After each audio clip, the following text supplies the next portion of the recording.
Well, it appears that we got us some new lifters for the old four-wheel drive Hoopty here. Let's get her tore down and get them lifters changed out.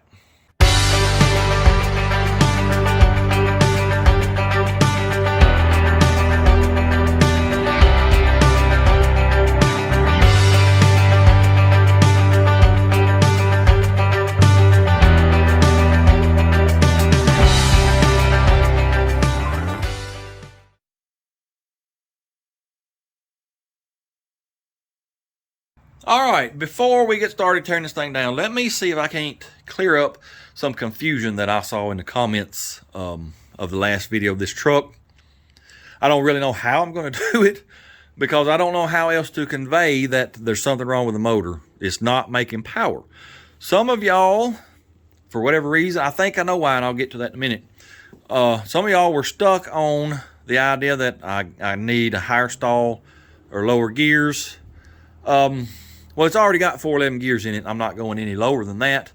And it probably could maybe benefit from a higher stall, but I'm not doing that because, well, it's got a transfer case. I'm too lazy to take all that out to put a stall in it. Plus, I just don't want one.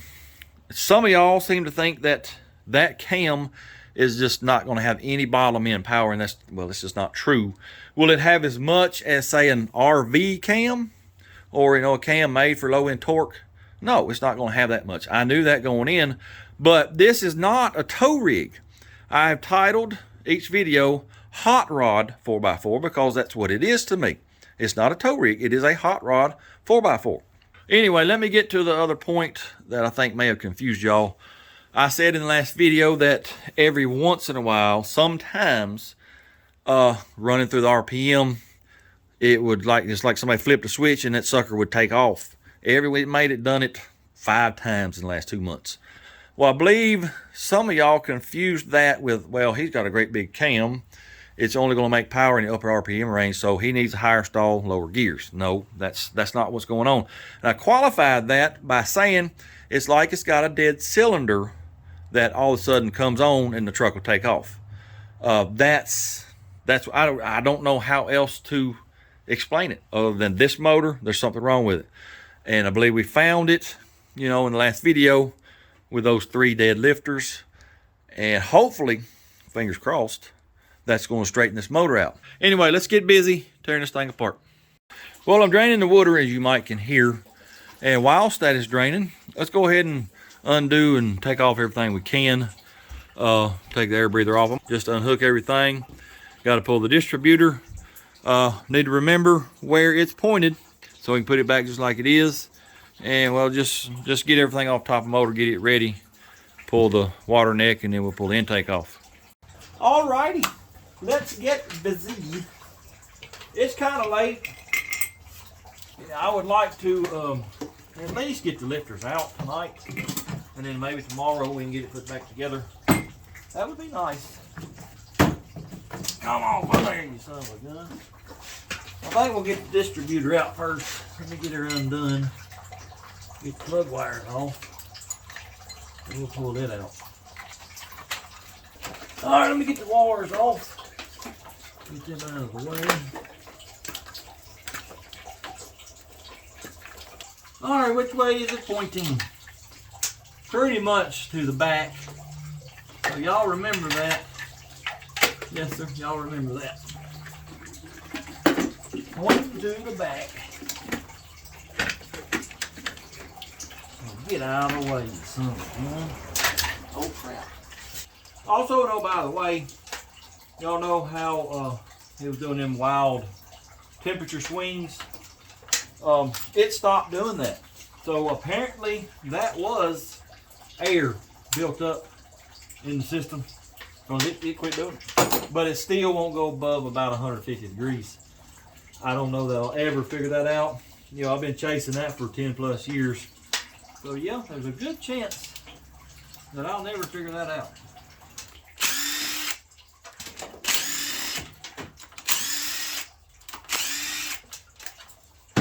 All right, come on there, Mr. Carburetor. Oh yeah. What is next? That water is taking forever to drain. It's been draining for 10 minutes. Very odd. I'll tell you what. Let's go ahead and pull the valve covers off. Yes, sir. I can pull that heater hose off too, probably. I'm gonna go ahead and pull the water neck. I think it's probably lower than that. 9/16.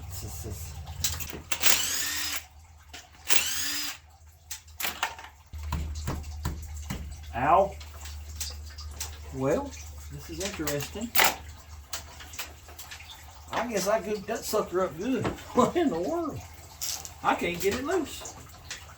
Ooh, there it goes. Oh, let's get the valve covers off.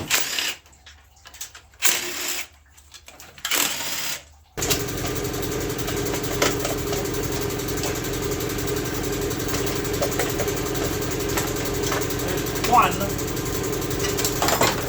with all the bolts too. Sorry, son. Alright, let's get these intake bolts loose.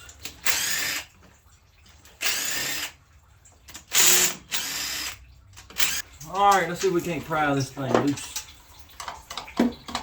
Come on. Oh yeah, come on.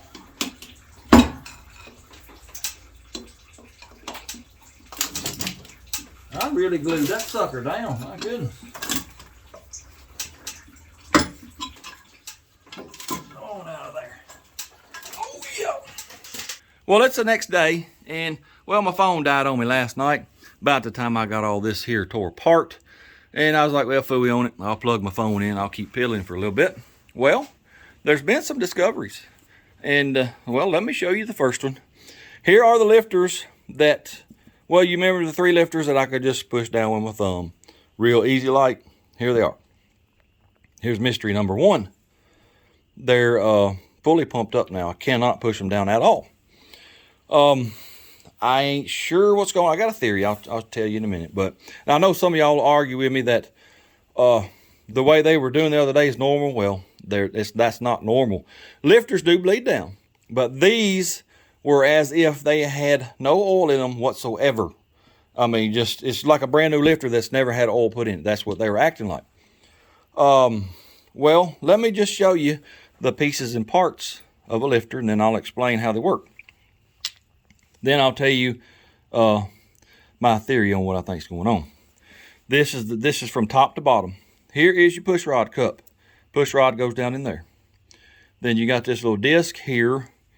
It goes in the top of this here. It's meters the amount of oil that can go up through the push rod. Then this is your piston or plunger. Check ball, it goes in this hole in the bottom of the plunger. Then you got this piece here that holds the spring for the check ball, and it attaches to the bottom of the plunger. Then you got spring that sits at the very bottom of the lifter. That's what we were feeling squishing the other day. That was it. And of course, here's your body. There's nothing in it. All this goes down in here. Well, the way a lifter works is oil comes in this hole right here in the body. Comes through there, and then you got this groove here in the plunger, and then you got a hole right here too. Well, it goes through that hole, fills up this plunger. Of course, this disc is here, you know, keeping it from just shooting out the top.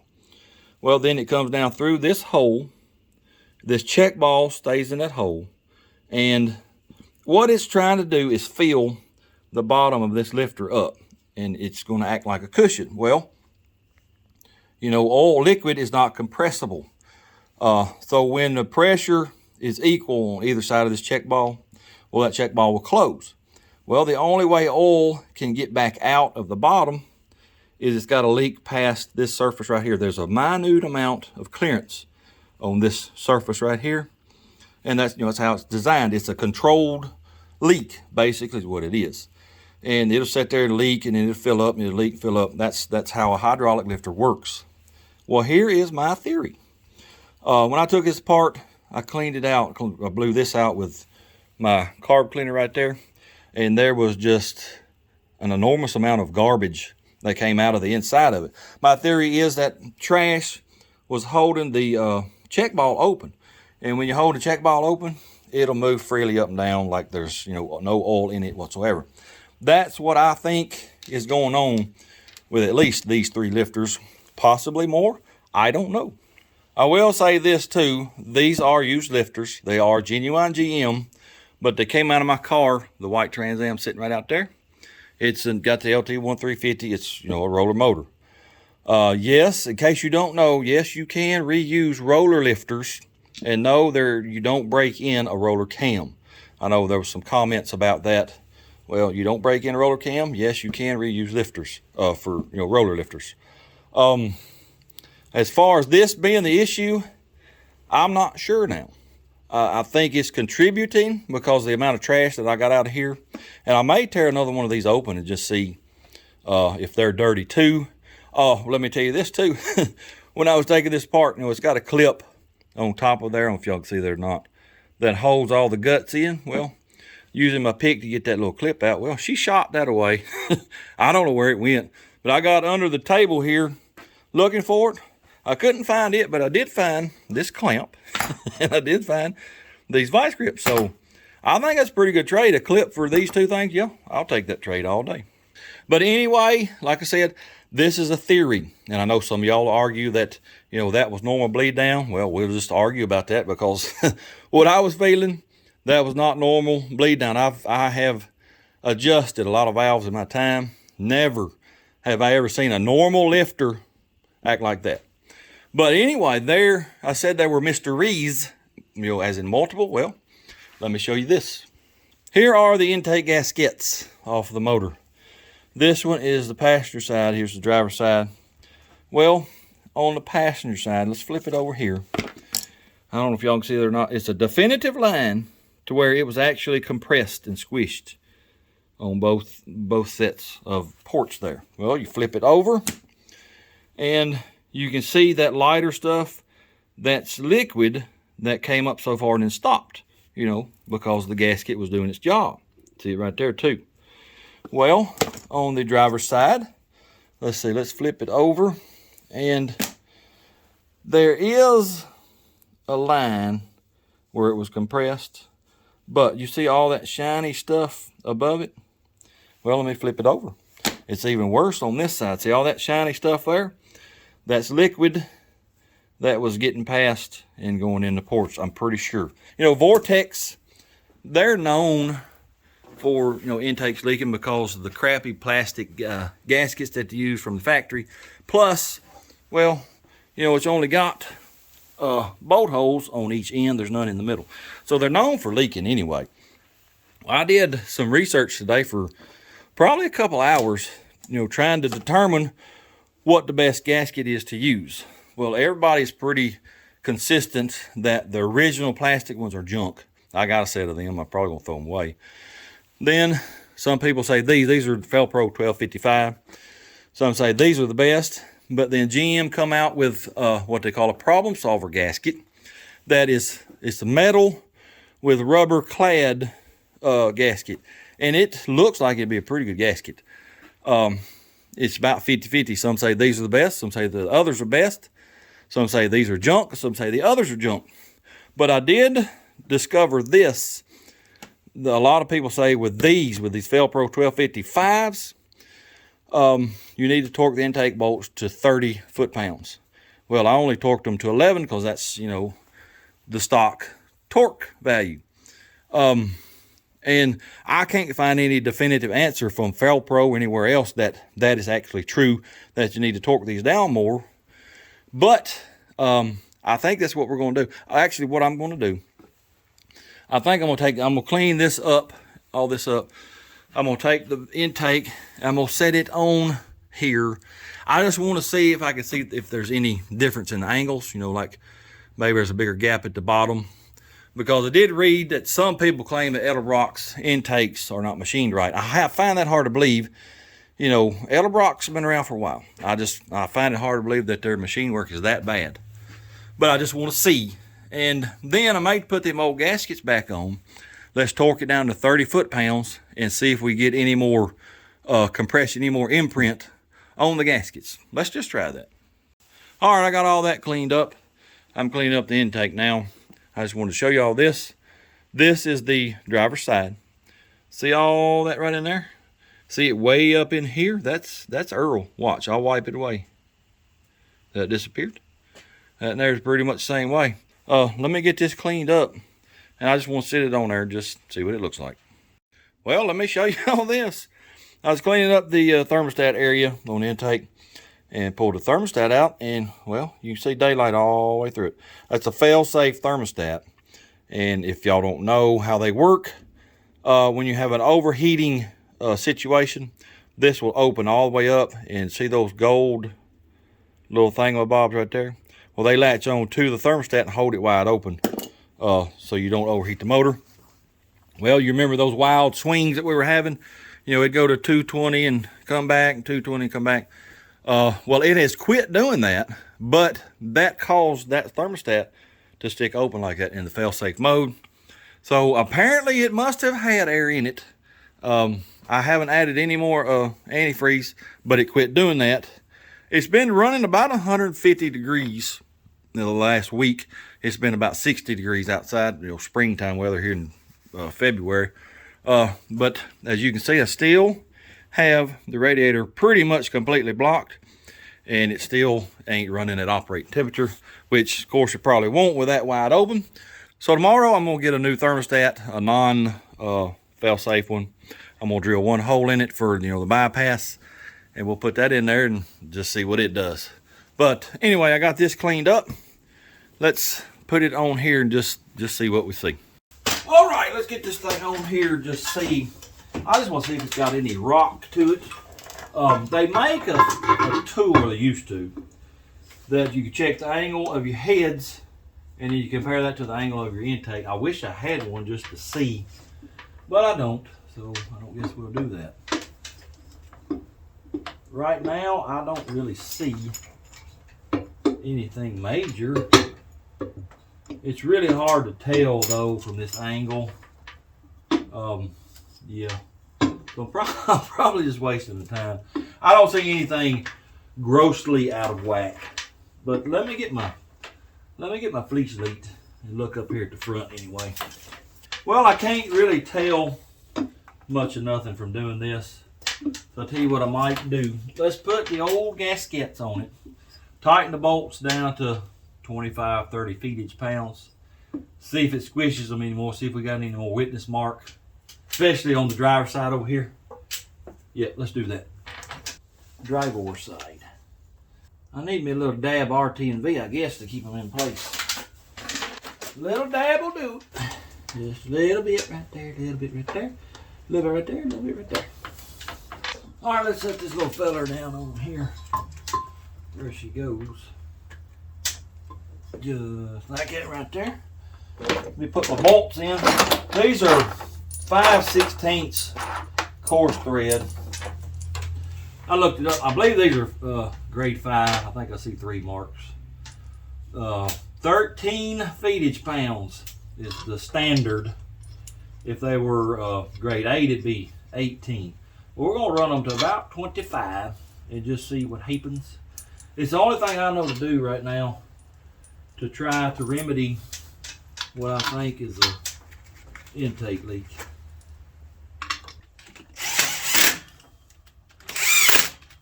All right, let me torque them down, and then we'll leave it sitting for a little bit, and then we'll take it off and just see if it looks like it's squished anymore. All right, I'm just checking the torque one more time. I believe they're tight enough, so let's take it off and just look at them gaskets and see what we see.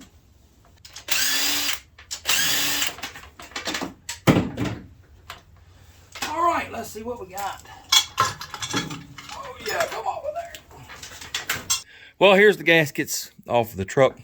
This is the passenger side, and it looks about like it did. Flip it over, you can still see your line there. Well, look at the driver's side here. You can see now where it squished, but where is this oil coming from that's showing here? This gasket, it's soaking up oil, is what it looks like to me. Yeah, we definitely got a good squish, but I tell you what I'm gonna do. I'm not going to use them. I got a set of them. I'm not going to use them. We're going to go to O'Reilly's tomorrow. I'll probably have to order it online tonight. We're going to use those problem solver gaskets. You know, they got the steel core with the rubber attached to it. I think that's the ones we're going to use. So we're going to shut her down for the night, and we'll get her put back together tomorrow and see what it does. Well, it's the next day again, and well, I done been to town and got my new gaskets. Here they are right here. It is rubber clad metal. I told y'all wrong. That ain't GM. Felpro makes them. GM did improve their plastic gaskets, but they're still plastic. I refuse to use them. These, well, I don't know. I've never used them. We're gonna see how they do. These ones here, the 1255s, they're probably okay if you torque them down a little bit tighter than 11 footage pounds. Also, no, by the way, I don't know if you can tell, I'm trying to lose my voice. I don't know if it's due to allergies or what, so probably ain't going to do a whole lot of talking today. But hopefully we'll get more done today than I did yesterday. I don't know if y'all ever have this, not just a lazy day where you don't want to do nothing. Well, that was me yesterday. But today, we're going to get this put back together and get it back on the road. And fingers crossed that it's going to have a little bit more power. I got the lifters cleaned up. They're already pumped up, so I don't have to worry about soaking them. I poured Earl on them, just lube them up, because I'm not going to use assembly lube. As soon as we get them in the truck, I'm going to fire it up. So I didn't see no need in doing the assembly lube. Got everything cleaned up here. So I reckon let's just start putting them back together.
Well, I got it back together.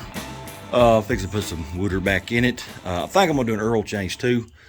But let me tell you this, those lifters were not pumped up like I thought they were. Here's a word of caution.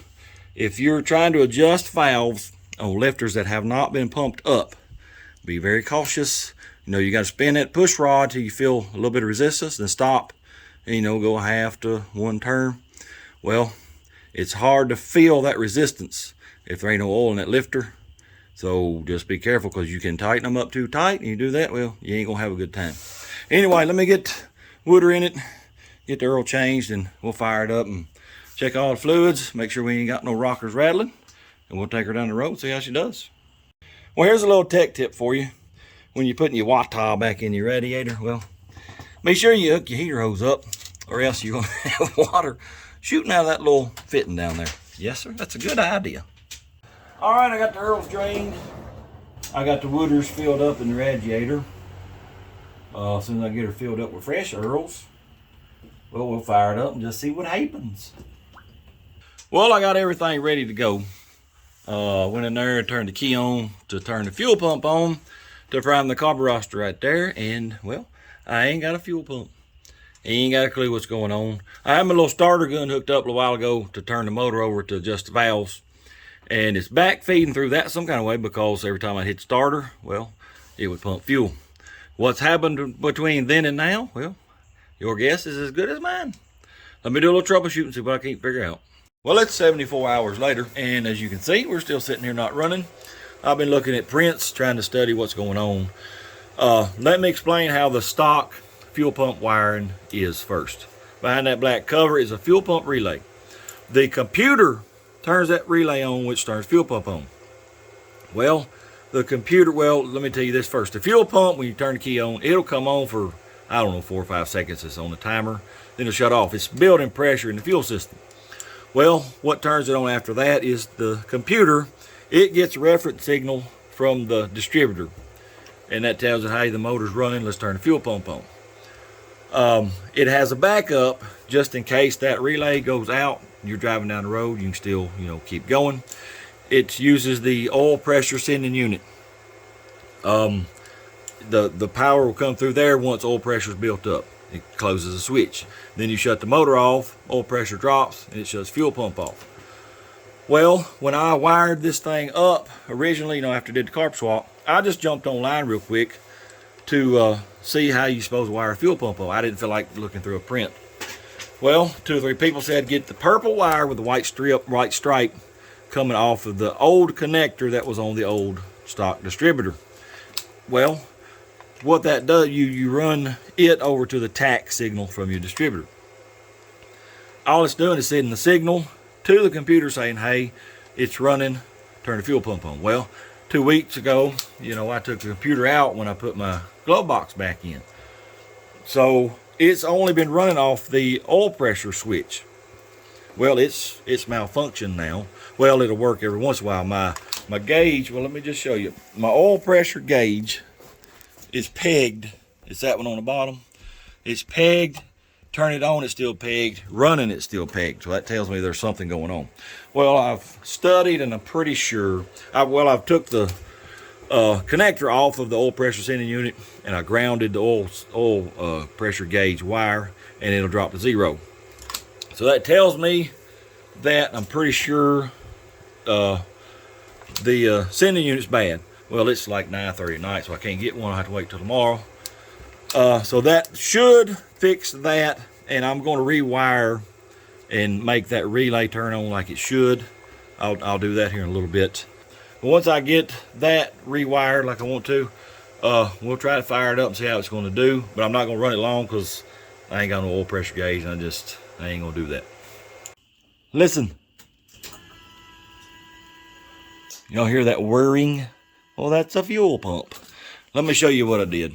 Let me show you, for those who might want to do this in the future. This is your fuel pump relay.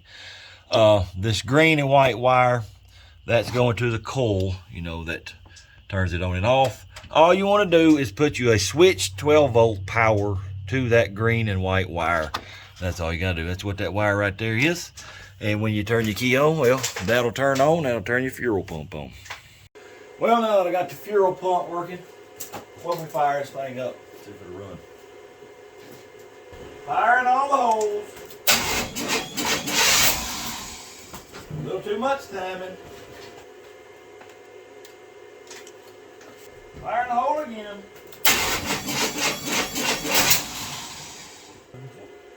Yep. Let's try it one more time.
Well, she fired up. I can't believe it, because when I checked the timing, it had 60 degrees of timing. How in the world it started with that, I don't know.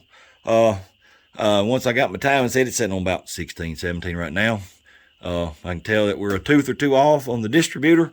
I don't know how that happened, but tomorrow when I pull it off to get to the oil sending unit, we'll get that straightened out.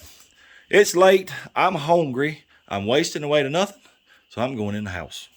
Well, it is the next day again, and maybe again. I've lost count. I just got back from Ireland with my new oil pressure sending unit. I was checking it with my Metri here, and let me just show you. It's got 3 prongs right there. The middle one, that's for your gauge or light. You check it to the ground, the body, and it should check continuity. New one does, the old one does not. The other 2 are for that fuel pump switch, like I was telling you about. Hot comes in one side.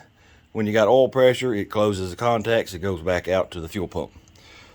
Let's get this put on this truck here, get the distributor back in, take her down the road. Are we going to be disappointed? I guess we'll find out. All right, I got the sending unit back on and reclocked the distributor. Now I'm putting plug wires on. As soon as I get this done, we'll fire it up, warm it up, and I'm pretty sure it's going to need some more antifreeze. Once I get all that done, well, we'll take her down the road. I don't know if y'all hear that noise. It's the wind rushing through the attic here. We got a storm a brewing. I hope it ain't no dead blame tornadoes coming. Don't like tornadoes. That's what I hate about this time of year. When it warms up in January and February, that's when you have some bad weather. Fire in the hole once again.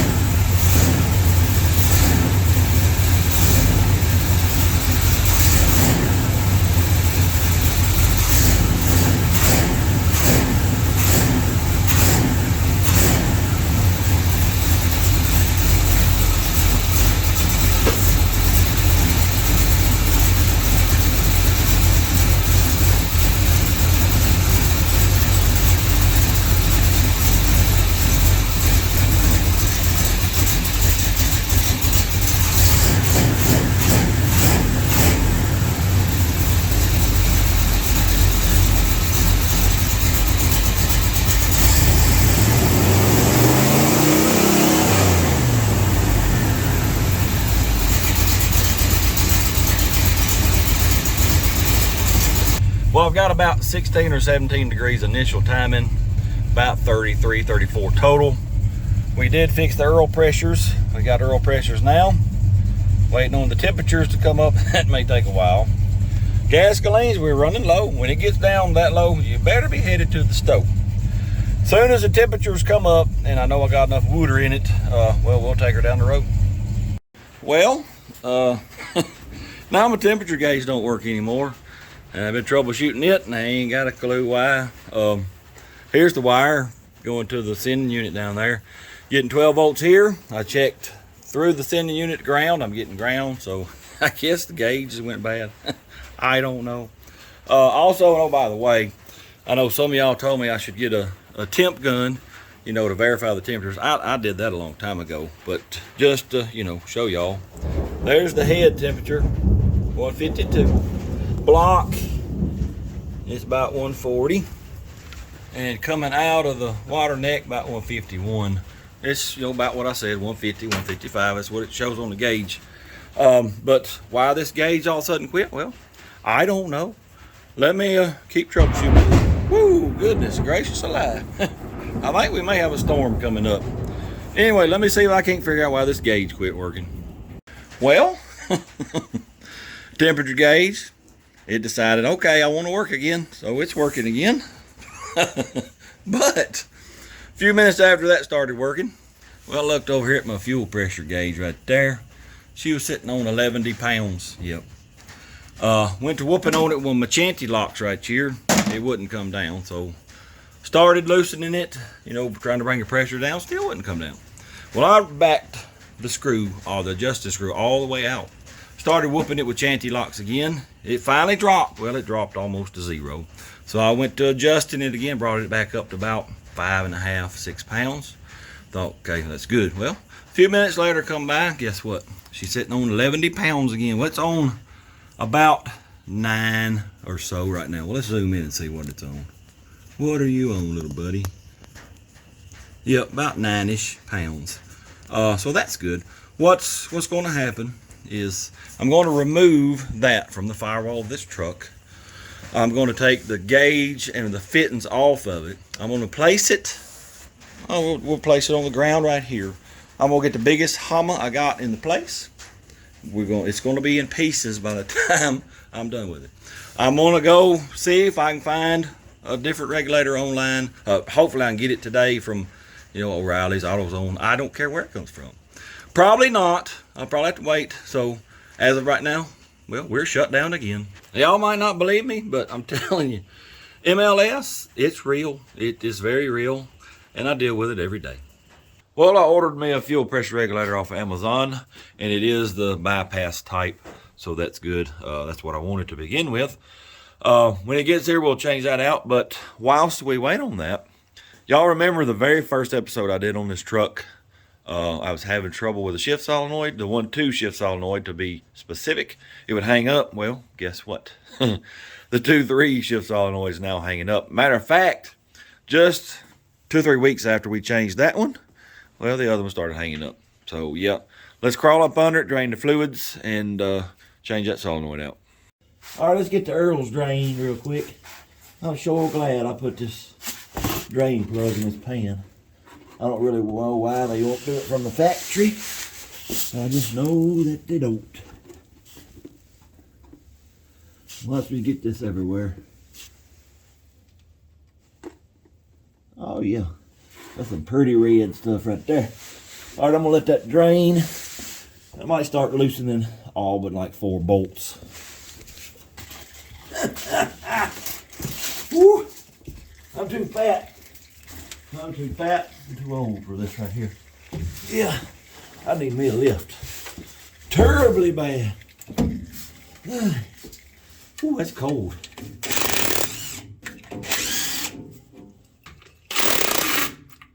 That's good. That's stripping on the head.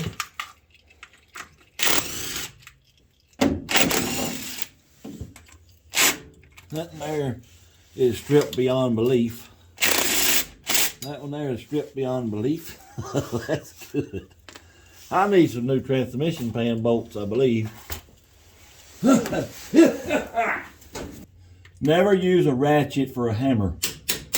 I broke 2 doing that.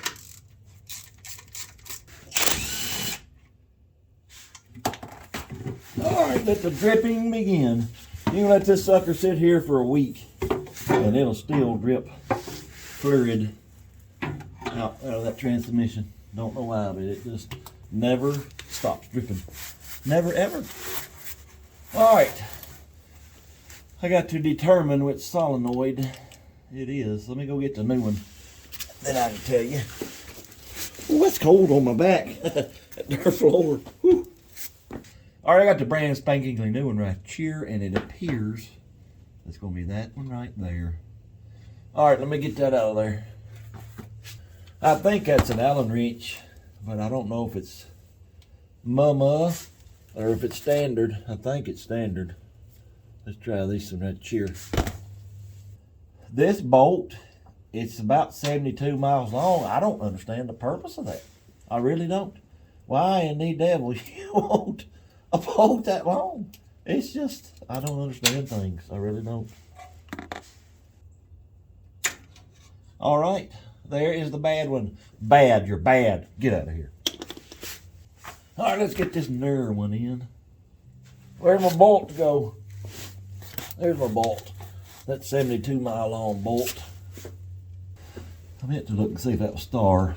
Surely it ain't. Yep, it's a star. All right, I got that installed. Let me get the pan back on.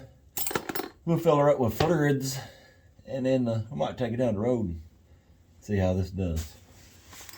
Well, I got everything back together. I got her full of fluids. I checked that pan before I put it back on. I didn't see any clutch material, no metal, so that's wonderful. But Guess what? My battery's dead. Yes, sir. Yes, sirree.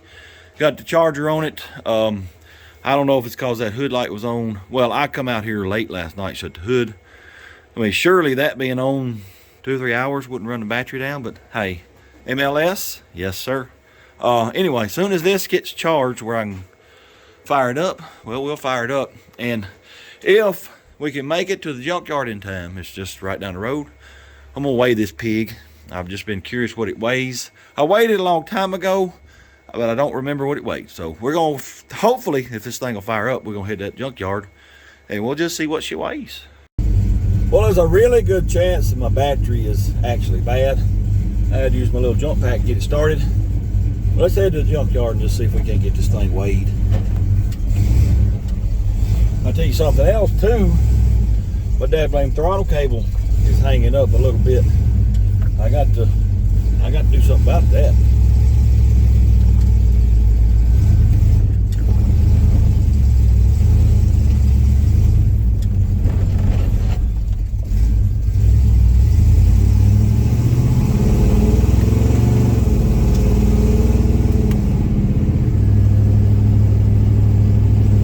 Well, at least that shift solenoid works.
Thing it just all of a sudden developed a stumble and a miss. I ain't got a clue. I just I don't know.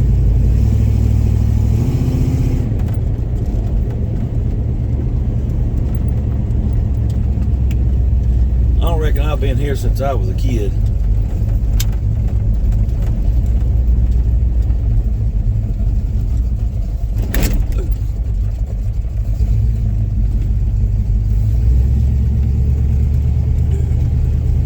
Let me run in real quick and see if they'll let me run it on the scale.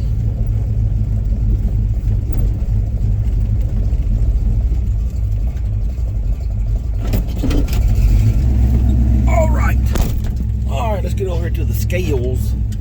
See what this fat girl weighs. It's supposed to have a digital display, but I don't see it anywhere. I see it over now. Goodness gracious, she is portly. 5,160 pounds. Goodness gracious alive. Let me back up and get it on the camera for y'all.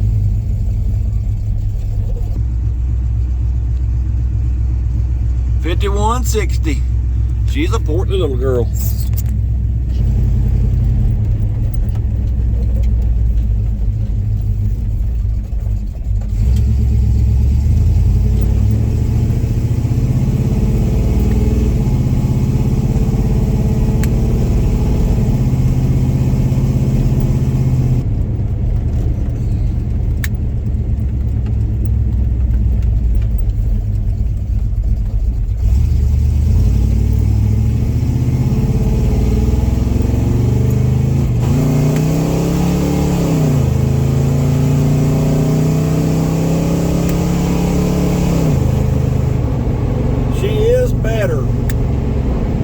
There's still something missing. Yep. That is definitely improved, and I'll say that.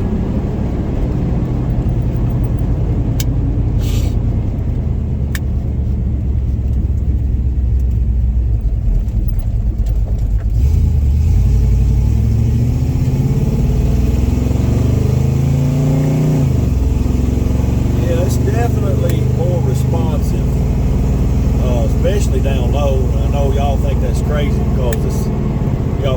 ain't a low-end cam, which it's not.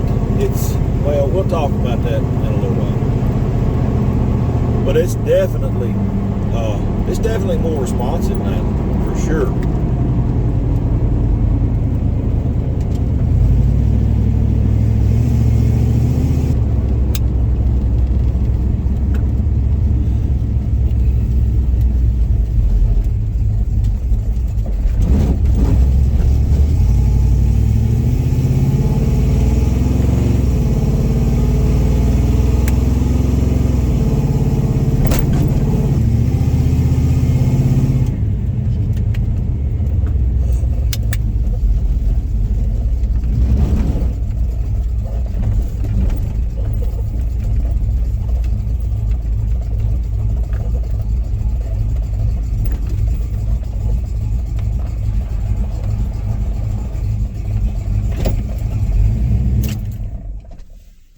I don't know how much of that y'all could hear me saying, so I will just repeat it whilst we got some quiet. I said something about it having a hesitation and missing. Well, I forgot all about the fuel pressure regulator. And I don't think I told y'all that yesterday, when I was sitting there blipping the throttle, well, that fuel pressure would drop to almost zero eventually. So that may have been what was going on there. Also, the throttle response down low, much improved. I'm pretty pleased with it. Now, I do think there's still something a little going on that just ain't quite right. It could be timing, it could be fuel. We may have to tune on it again. But yes, sir, the throttle response, especially down low. And I know some of y'all think that's crazy because for some reason you've got it in your head that this is some big, huge race cam I got in there. No, sir, it ain't. I hate to bust your bubble, but according to Comp Cams, that cam, the operating range, 1800 to 5800. That's not a huge race cam. That's not a huge high RPM horsepower cam. It's just not. It is improved. I'm pretty pleased with it right now. So as soon as that fuel pressure regulator comes in, we'll put it on, and it might take that hesitation out. It may run even better. I don't know. We'll just have to wait and see. Well, I'm piddling whilst I wait on that fuel pressure regulator to get here. Well, I tore this shift solenoid apart, and just like the other one, that plunger, well, it don't want to come out real easily. Let me grab it with these needly noses. Maybe not. Come here, little feller. Yeah, see, it won't even come out. And there's supposed to be a screen in the end of that. Well, it's gone. So I guess the screen's still in the valve body. So now that new solenoid, well, it's got two screens, double the protection. But anyway, it's this old cheap plastic crap. It probably swells in that transmission fluid, and then it won't let the little plunger do like it should. Tell you what else I'm gonna do whilst I'm waiting and piddling. Let's put this RPM-meter in there because I'm curious to see, what kind of RPM this thing's turning now. Yeah, we'll get that hooked up. I might get one to leave in there eventually, but for right now, we'll just make that permanently temporary. I'm telling y'all, my brain, it's pretty it's pretty much fried. I was just talking away telling y'all about this stuff right here, and I looked down on my phone and I had it on photo instead of video. I wasn't recording a dad blame thing. Anyway, let me tell y'all about, I'm not going to show you the wiring. Nobody should have to be subjected to view that. But I was running my wire through the firewall here, through this hole. Well, you see this red wire? I don't know if you've seen it get in my way a bazillion times trying to get that distributor in and out.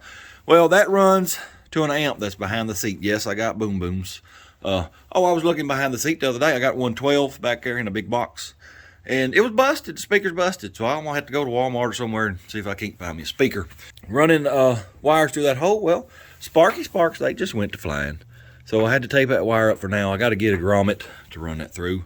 But anyway, I got it wired up. And, well, now don't make fun of this. This is just, it is permanently temporary. That's all I've got to mount it with is painter's tape. It's going to have to do.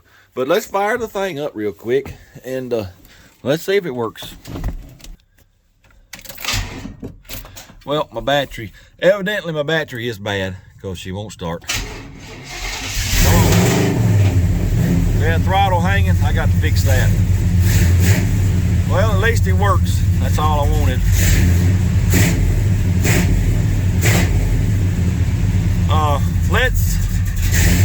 It still got cold again.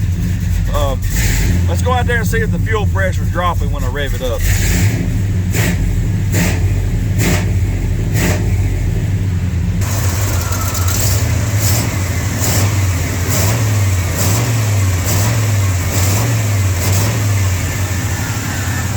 Yes, sir, it's still dropping. Well, as you saw, she's dropping way on down, so hopefully that is another issue that's making this thing run like garbage.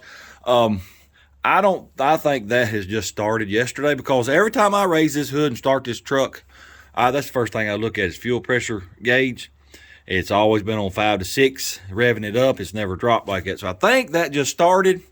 But I do believe that's causing the hesitation we had a little while ago when I was headed to the junkyard. So as soon as we get that regulator, well, I'll put it in. Well, I've been waiting all day for my fuel pressure regulator, and it still ain't here. So I got on the old Amazonian website, and well, yesterday when I bought it, it said delivered tomorrow by 8 p.m. Well, I got on the old Amazonian website again a little while ago, and it said delivered tomorrow by 10 p.m. They got me. They lied to me. Yes, sir. It was supposed to be here today. I guess it ain't going to be here till tomorrow. I did a little more piddling. My tow hooks, they've been gone, missing ever since I did the frame swap. Well, I went over to Mama's and stole them off the old frame. Just got them put on. Fixed to put the battery charger on it. And I'll see y'all tomorrow when my fuel pressure regulator gets here. Well, it's the next day again, times 4, 5, 10, 20. I don't know.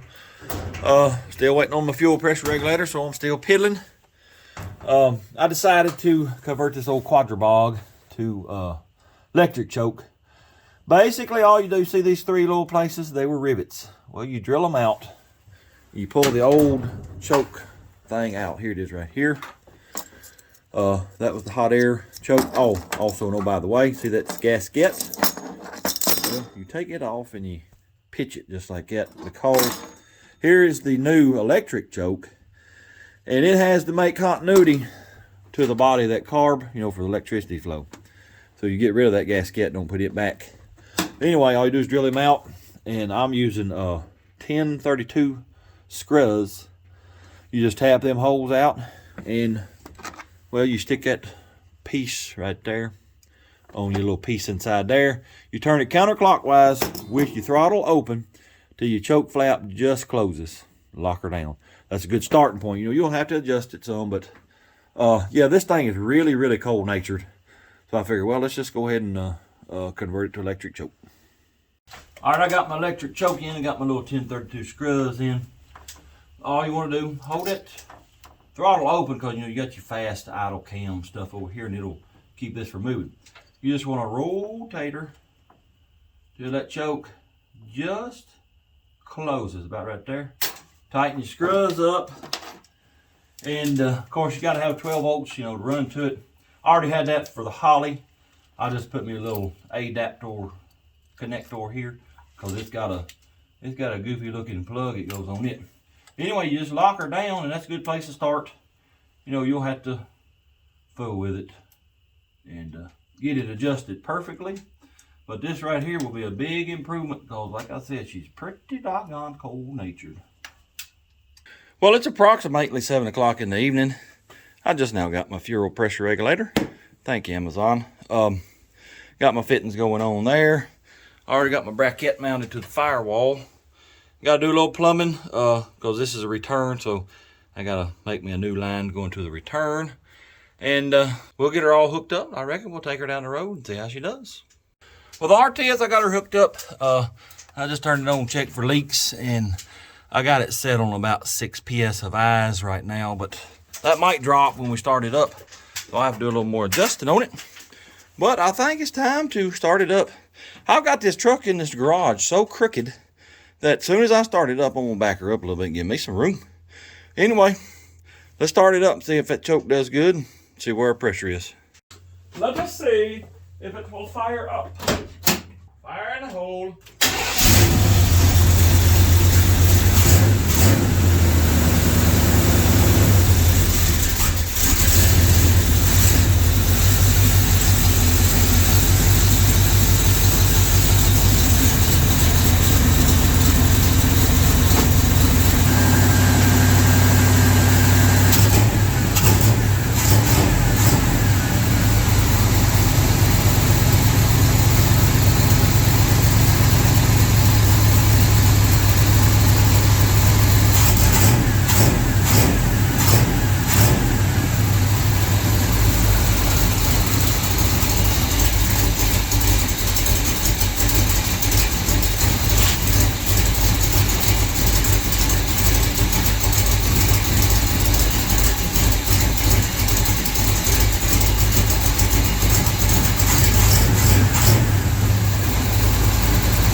Well, I believe the choke is opening up just a wee bit too soon, so I'll tighten her up just a little bit after a while.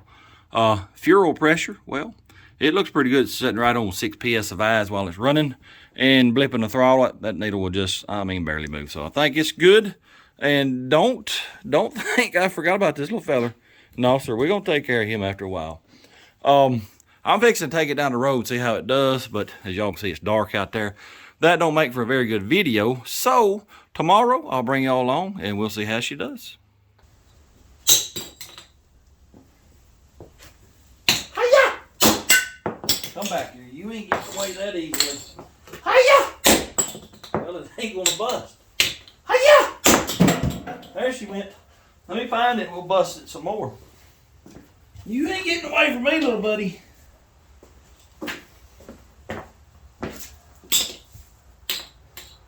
Kaplow! Kaplow! Hiya! Hiya! Well, I think that's all it's gonna bust. Oh well. Well, I reckon that'll have to do. I don't think nobody else is gonna be using that cheap Chinese junk. Well, it's day 192 working on this truck. That's what it feels like anyway. It's actually a couple of days later. If you remember, we left off, I put the fuel pressure regulator on it, was going to take it out and drive it for a few minutes. Well, I did for, I don't know, 15 or 20 minutes. And, well, it didn't seem to be any better. Well, it still had the, remember how I told you it was more responsive to throttle? It still had that, but it was still hesitating. Well, like an overdrive lockup, just normal driving. I ain't talking about lugging it. Just normal driving. If I got an overdrive lockup and I give it some gas, it feels like it drops a couple cylinders and it'll just shake and shudder the whole truck. Well, you know, it was doing all that, so I just come on home pretty disgusted by, you know, the way it was driving. Figured, oh, I ain't fixed nothing. Well, yesterday, which was Sunday, which is a day of rest, and I rested, didn't work on it, but I did take it for a drive for probably an hour out here in the country. You might ask, well, why did you drive it so long? Well, it ran like a dream. I ain't kidding you. It's got great torque down low now. It never missed, never hesitated. I could pull these hills and overdrive lockup, and it never dropped a cylinder, never shuddered. That truck got a mind of its own. I'm telling you. I didn't touch it. All I did was get in and drive it. And it's, well, it just decided, well, I'm going to run good today. Let's just get in it. I'll take y'all around here and we'll see how it does. All right, let's hit the road, Jack. Throttle response, just revving it up, it's just mucho better.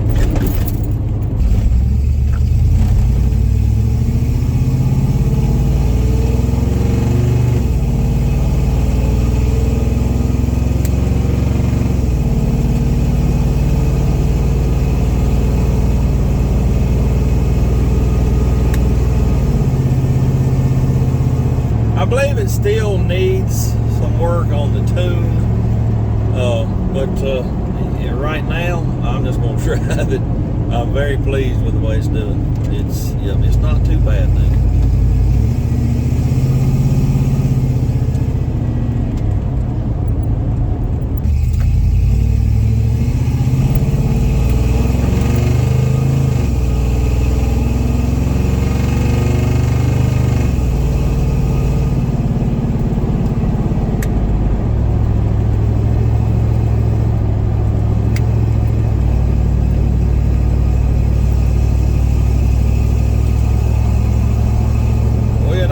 Right now, just normal driving and doing wonderfully for the last 2 months, probably 3 months. If I had it in overdrive, even on flat ground, and I give her any gas at all, well, it just drops cylinders and just go to shuddering and shaking the whole truck. Well, it ain't doing that no more. So That's wonderful.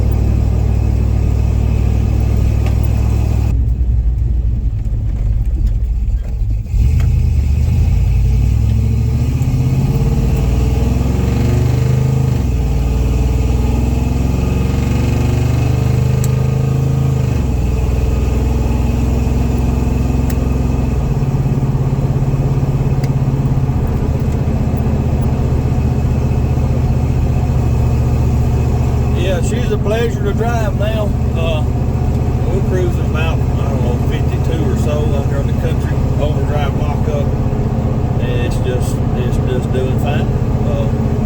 Throttle response is great. Give her gas and she goes, in other words.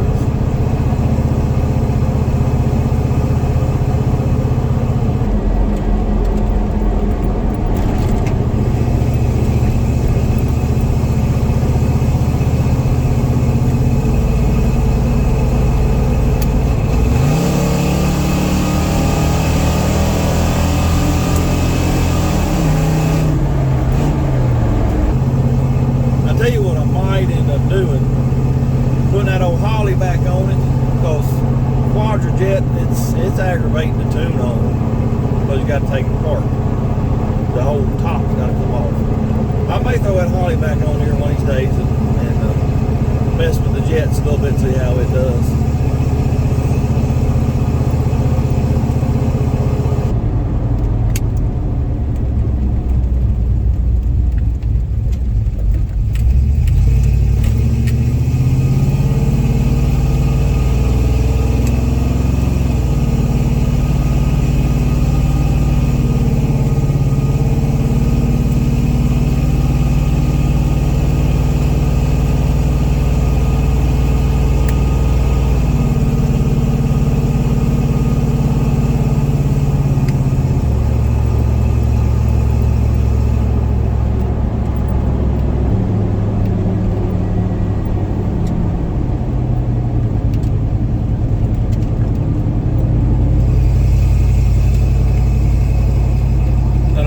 Sitting right there.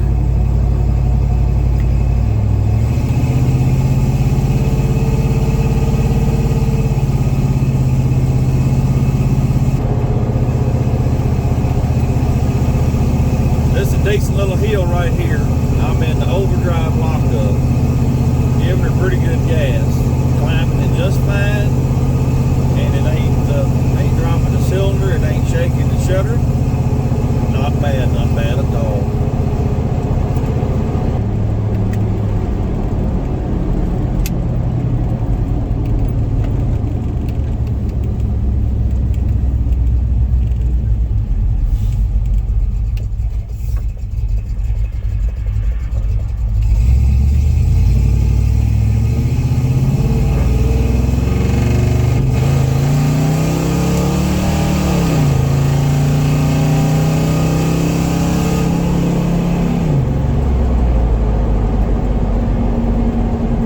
Pretty good now. That's a pretty good hill we're coming up on right here. Let's see how she does.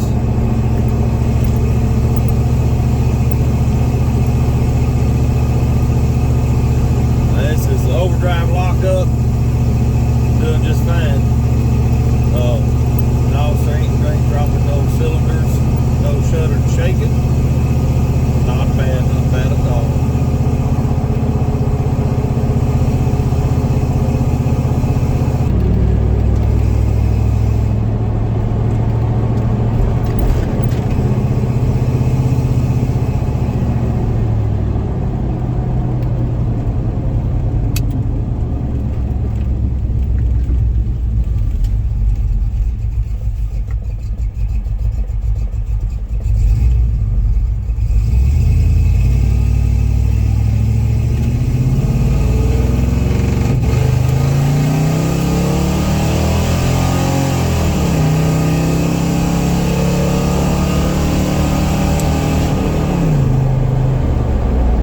Let's just see what kind of stall I do have in this thing. It's not stock.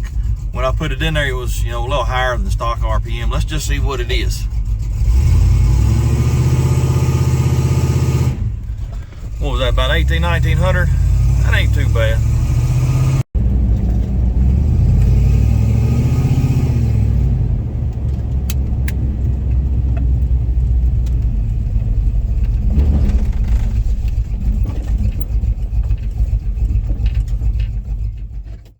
Well, fellas, I believe the old truck, she's running much better. I think we got her figured out. I wasn't sure, you know, Saturday night when I took it for a drive, still doing the same thing. Then it all of a sudden cleared up. Was it intake gaskets leaking? Was it lifters? I think it may have been a little bit of both. And here's why.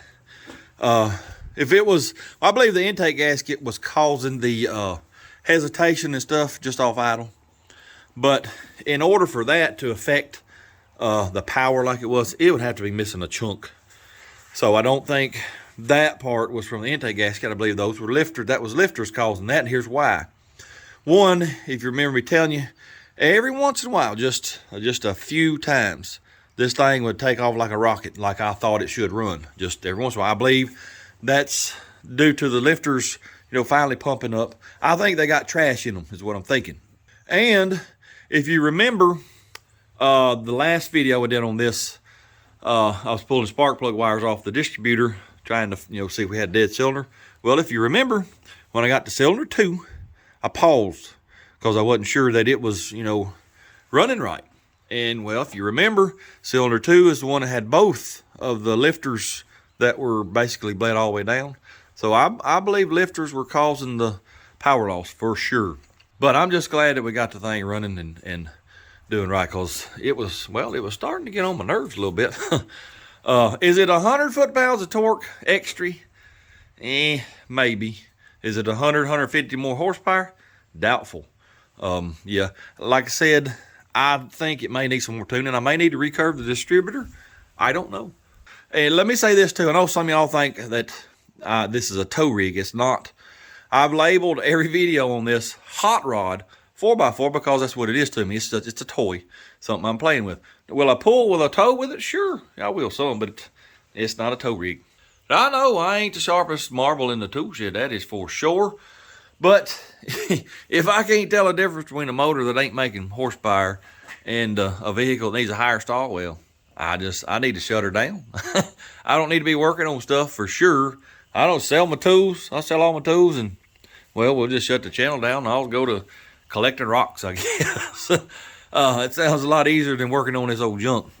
Seriously though, I was getting frustrated because I couldn't make people understand that there was something wrong with that motor. It was not making any power. I had everybody say, oh, you need a higher stall, you need lower gears. Well, it's got 4 of them gears. I ain't going any lower than that. I believe the stock stall is like 1400 RPM. Well, y'all just saw that, and there's about 1900. Comp recommends a 2500 with that cam.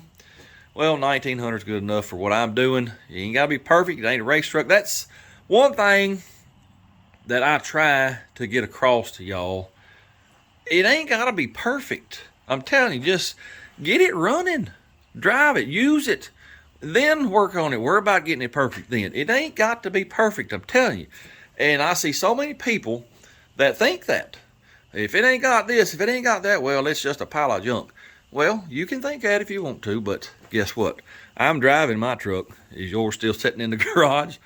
But anyway, I'm very glad that I got her figured out.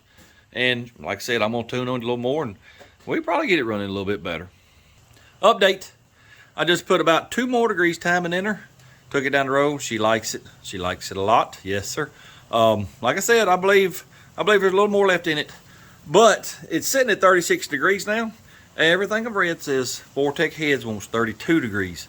So once again, I question that timing light. What I'm going to end up doing is finding some timing tape for that size balancer.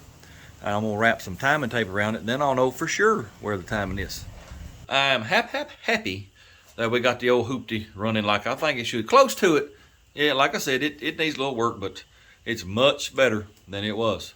Anyway, appreciate y'all watching. Hope you enjoyed it. If you don't mind, hit that like, comment, subscribe, share it with your friends. And until next time, go do something. Blurp, blurp.